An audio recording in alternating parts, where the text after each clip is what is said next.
We cover the lower west side and up to Ferry over to Niagara Street. So we have the lower west side and the beginning portion of Grant Street. I started as a patrol officer in this district and have seen an incredible transformation in the west side.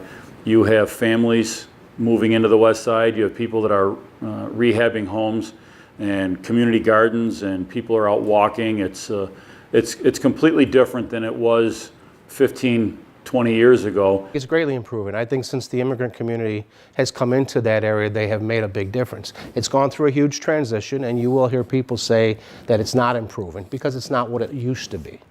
But it is definitely coming back. You got the international market there. You got an awful lot of immigrant people moving into the community. There's mosques coming up all the time in that area. A couple of years ago, there was a grassroots group. So they started group events called Blanket the Park, and had soccer practices and other things where all the families made a concerted effort to go there at the same time and drive out the drug dealers. And we put extensive patrols in and around the park.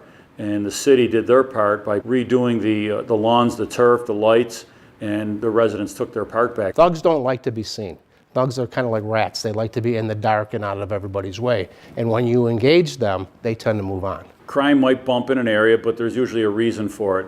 You know, we look at it as a whole, and the crime has been down and down tremendously, particularly on the west side, in addition to the rest of the city. I grew up on the west side of Buffalo. I've been on the west side of Buffalo my whole life, so I've seen what the west side used to look like.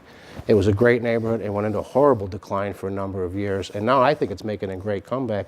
And just if you look at the numbers and the price of homes nowadays, it's come back tremendously. So I think it's going to continue to grow. I think we're getting more and more of an influx of people into the city with all the new things that are going on in the downtown area. I think the west side is going to continue to boom.